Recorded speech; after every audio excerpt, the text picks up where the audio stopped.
حضرت حضور اقدس صلی اللہ علیہ وسلم کا ارشاد فرماتے ہیں کہ میرا دل چاہتا ہے کہ چند جوانوں سے کہوں کہ بہت سا ایندھن اکٹھا کر کے لاوے، پھر میں ان لوگوں کے پاس جاؤں جو بلا اجر کے گھروں میں نماز پڑھ لیتے ہیں اور جا کر ان کے گھروں کو جلا دوں۔ اللہم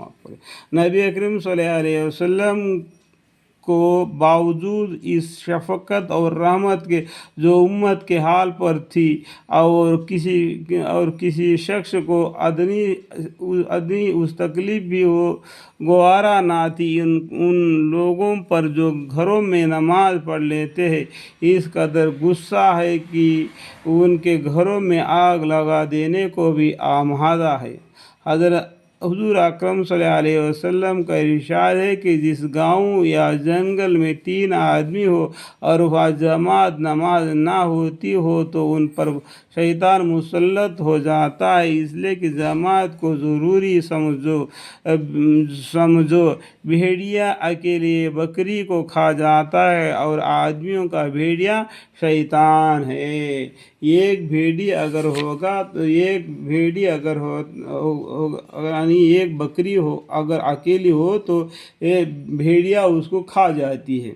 اگر 3 بکریاں ایک ساتھ ہو تو بھیڑیا آنے سے بھی ڈر جاتی ہے۔ اس طریقے سے بھیڑیا اگر انسان یہ اکیلے 3 آدمی ہو، اگر جماعت کی نماز نہ پڑھے، اکیلا نماز پڑھے تو شیطان ان کے اوپر مسلط ہو جاتا ہے، اور آدمیوں کا بھیڑیا شیطان ہے۔ سمجھنے کی بات ہے، اللہ تعالیٰ سب کو سمجھنے کی توفیق عطا فرمائے۔ اس سے معلوم ہوا کہ جو لوگ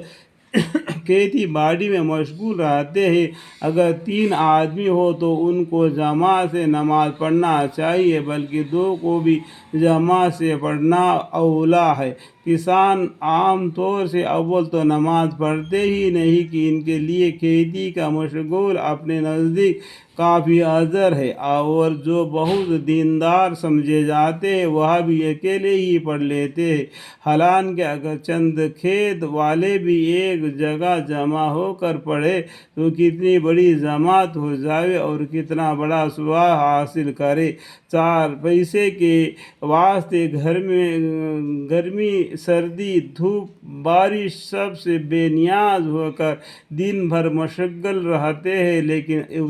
اتنا بڑا ثواب ضائع کرتے ہیں اور اس کی کچھ بھی پرواہ نہیں کرتے۔ حالانکہ لوگ اگر جنگل میں جماعت سے نماز پڑھے تو اور بھی زیادہ ثواب کا سبب ہوتا ہے، حتیٰ کہ ایک حدیث میں آیا ہے کہ 50 نمازوں کا ثواب ہو جاتا ہے۔ ایک حدیث میں آیا ہے کہ جب کوئی بکریاں چرانے والا کسی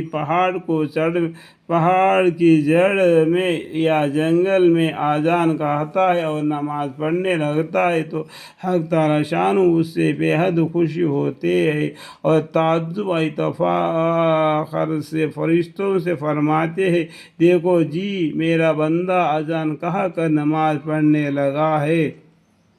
سب میرے ڈر کی وجہ سے